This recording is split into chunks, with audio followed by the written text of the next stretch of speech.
A Florida mother has killed her 2 children after losing a custody battle with her ex. This is Brandy Hutchins, and this past Thursday she lost custody of her 10-year-old son, Aiden. She was due to hand him over to his father by 6 p.m. on Friday, but she never showed up. With that, a frantic search began over the weekend for Brandy, Aiden, and her 19-year-old daughter, Hannah. Police have said that social media then led them to a Lake Wales trailer around 12:30 p.m. on Sunday. As we know, tragically, Brandy and her kids were all found deceased inside. It was reportedly apparent that she had murdered them before suffering a self-inflicted gunshot wound. Aside from that, we know Aiden was just days away from getting to live with his father in Maine. Hannah had a different father, but social media is filled with tributes to her life as well. Finally, we know that police have said, quote, "What's interesting about this is that Brandy has no criminal history and there's no indication she could have been violent. We deal with hundreds of thousands of court orders, and for one to turn out like this is almost never, but never happened today."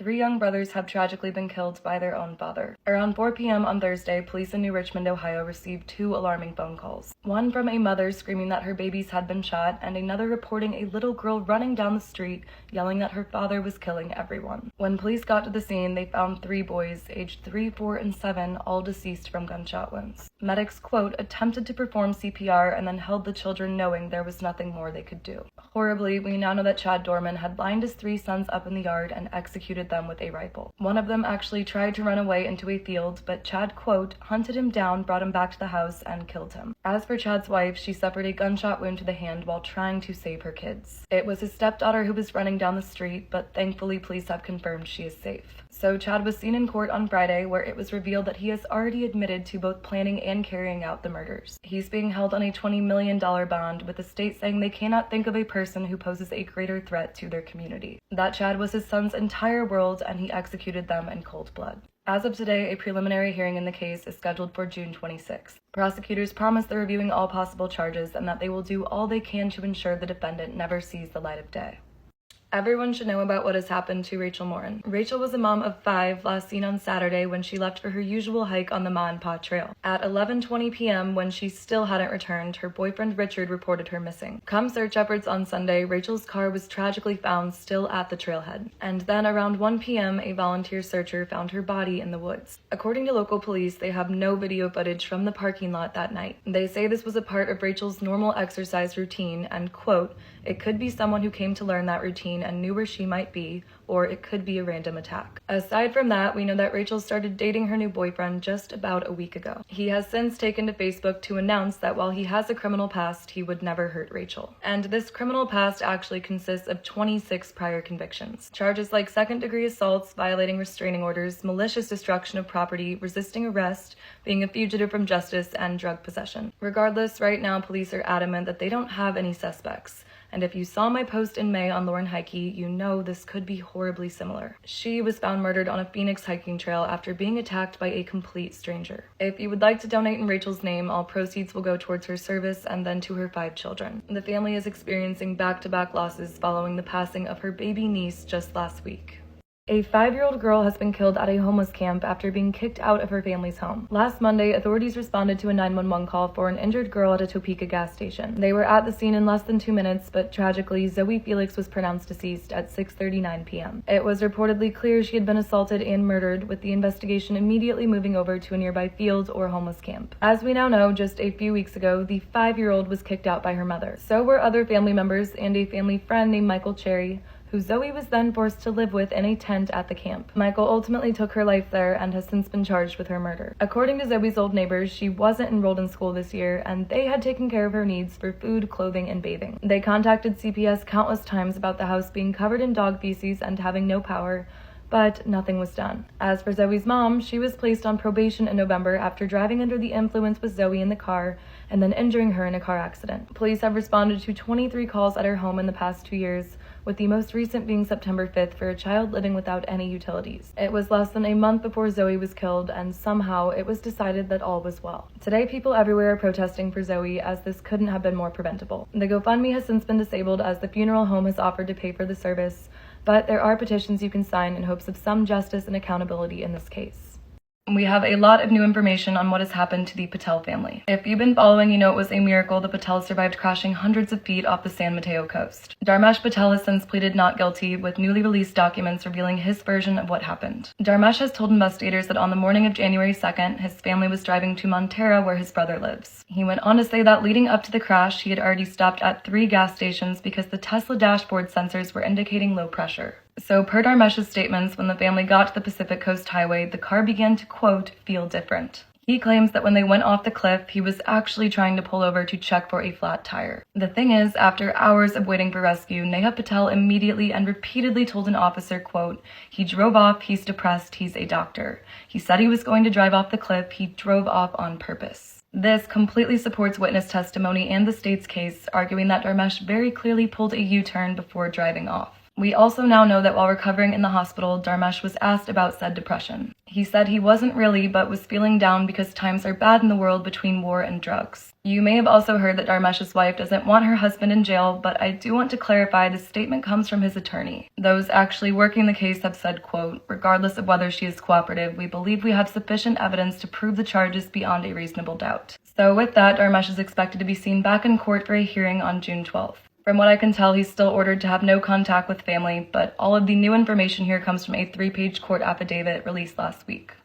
More information has come out on the horrific attack of Adam Simji and Michaela Paulus. Last August, Adam and Michaela were enjoying a last-minute road trip through Alabama before starting classes at Central Florida. They were driving through the Talladega National Forest looking for waterfalls when a young woman flagged them down on the side of the road and asked for help. As we now know, 21-year-old Yasmin Hilder would tell the couple that her car was broken down an eighth of a mile away. So the students followed her to her car and tried to use jumper cables to get it started. Michaela even called her dad for advice, who had years of experience as a mechanic. At this point, reportedly out of nowhere, Yasmin pulled a gun and told the couple to, quote, empty out their pockets and walk further into the woods. Adam responded by saying that everything they had was in their van and she could have it. He pulled out his own gun, at which point Yasmin asked if he was serious and opened fire. As gunfire erupted, we know Adam suffered a single fatal shot to the abdomen. Michaela could have been killed next, but somehow she managed to find her phone, call 911, use her shirt to make a tourniquet for her boyfriend's wound, and attempt to perform CPR. 30 minutes later, police finally arrived at the scene, where they were confronted by a 5-year-old boy with a loaded pistol. As it turns out, Yasmin, her accomplice, and said son were all living off-grid in what's being described as a base camp about a half-mile from the scene. Both women were arrested, and thankfully, the young boy dropped the weapon and was placed into state custody. This week, Yasmin pleaded guilty to second-degree murder, robbery, and kidnapping, and was subsequently sentenced to 35 years. Her car had actually been broken down there for months, and while she did intend to rob them, she says it was never supposed to turn out the way it did.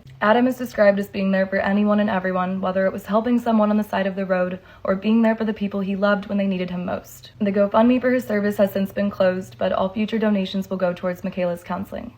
The man accused of kidnapping and murdering Anaya Blanchard has pleaded not guilty. If you don't know, in 2019, Anaya was abducted from an Auburn gas station. Witnesses saw this man force her into her vehicle, but he maintains his innocence. We now know that on October 23rd, Anaya and her brother had made the 2-hour trip from college to visit their family in Homewood. She dropped her brother off back in Auburn around 11, and then at 11:09 texted her roommate that she was almost back to their place. The thing is, we now know that Anaya didn't go straight home. Shortly after sending that message, she was seen on surveillance footage at a Chevron gas station. Right behind her was convicted felon Ibrahim Yazid. By 11:40, Anaya had messaged her roommate again, saying that she was hanging out with this guy named Eric, who she had just met. Then at 11:47, her phone activity just stopped. It was all completely out of character. When Anaya didn't come home that night, everyone just knew something was wrong. 2 days of searching went by, and then on the 25th, Anaya's Honda CR-V was found abandoned in Montgomery. There was a bullet hole in the passenger side door and enough blood to suggest she'd suffered a serious injury. So at this point, foul play was already suspected. Authorities released a photo of their suspect on the 6th, and the following day he was identified as 29-year-old Ibrahim Yazid.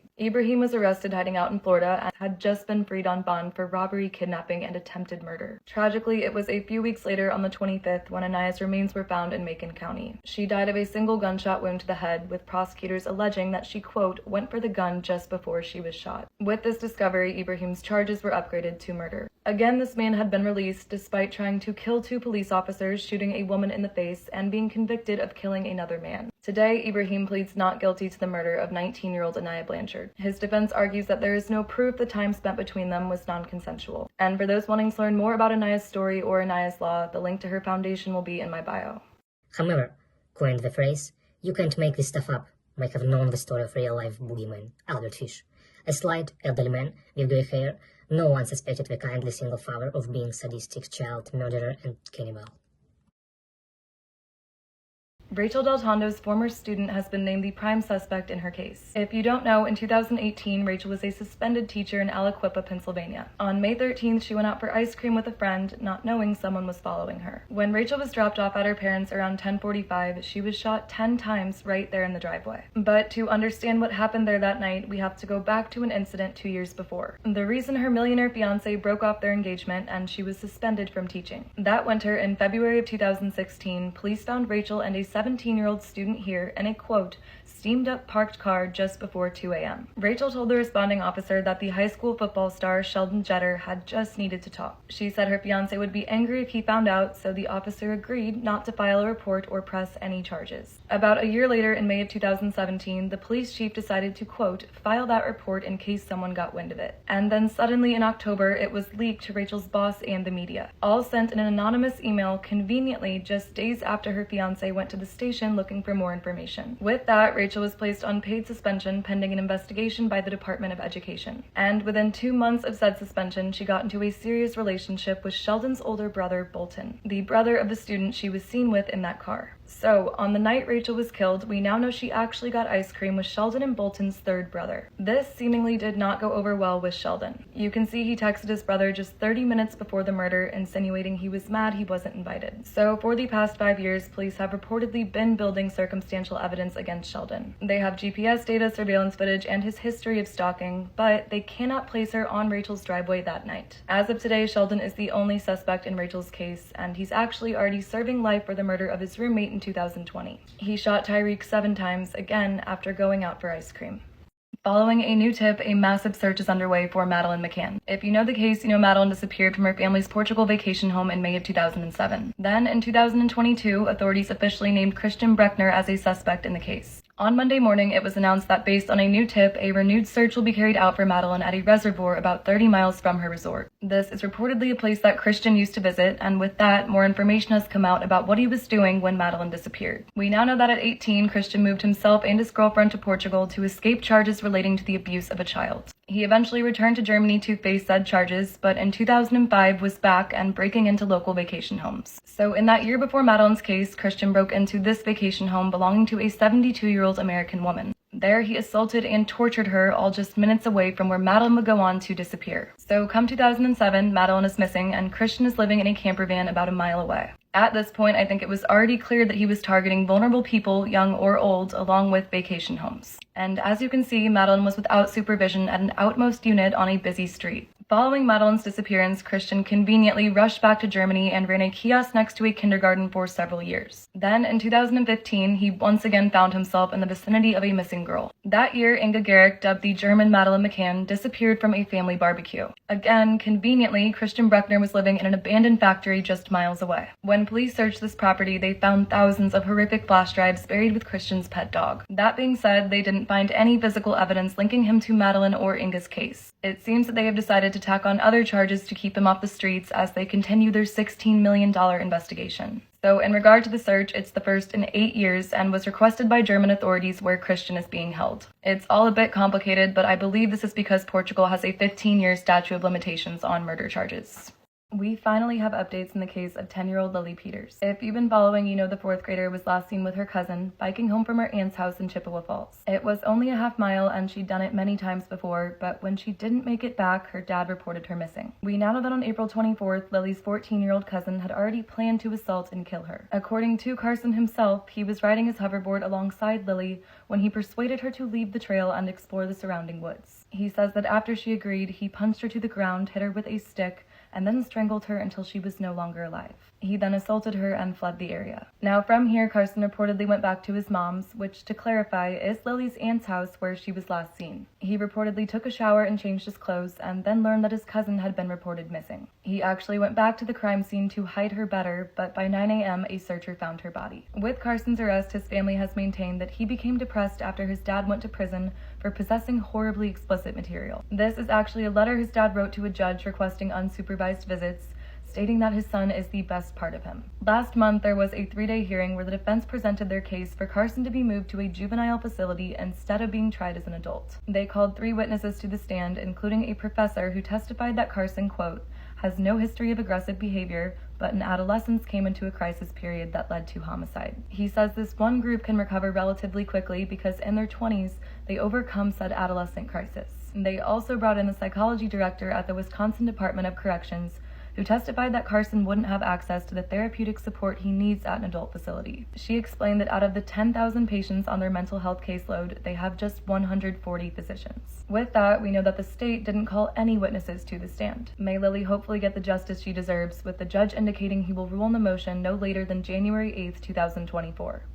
Prosecutors will not seek the death penalty for the murders of Kaleo and Roxy Coleman. If you don't know, Matthew Coleman is accused of killing his 2-year-old and 10-month-old because he believed his wife had passed on serpent DNA. He's confessed to shooting their kids with a spearfishing gun 29 times, yet he pleads not guilty. According to prosecutors, on August 7th, the family was just outside of their Santa Barbara home packing for a camping trip. Seemingly out of nowhere, Matthew picked up the kids, put them in the van, and drove off. Immediately, Abby Coleman called 911, but at first she didn't want an officer to come out as she thought they would all be back soon. That following day, on August 8th, Abby changed her mind. She reported her family missing and, with police, used Find My iPhone to track her husband's last known location. With this, it became clear Matthew had driven Kaleo and Roxy into Mexico. FBI at the border was alerted to be on the lookout, but by this point, he was already carrying out his plan. As confirmed by surveillance footage, around 3 a.m. on August 9th, the 3 were seen leaving a Rosarito hotel. From here, Matthew just started driving. At 3:12, he texted Abby that things have been rough, but he's finally gotten some clarity. Tragically, we know that shortly after that message was sent, the kids were killed on the outskirts of a remote ranch. Matthew attempted to hide their bodies and then disposed of the weapon and bloody clothing in a nearby creek. Now, while the kids were found by 7:30 that morning, back at home, no one knew. When Abby woke up that morning, she got Matthew's message about clarity. She responded with this at 9:24 a.m. and then alerted police that his iPhone was headed back towards the border. Obviously, when Matthew tried to cross back over, the kids weren't with him. In recorded interviews, he discussed wild conspiracy theories, along with how he could communicate with his children. He said 10-month-old Roxy told him Abby was abusing them and that he had to kill them to save the world. So again, today Matthew still pleads not guilty, with the most recent update being that he will not face the death penalty. Court records also reveal that he and Abby shared mutual interest in these theories, but his beliefs reportedly grew stronger. Investigators say that they have and will continue to treat Abby as a victim in the case.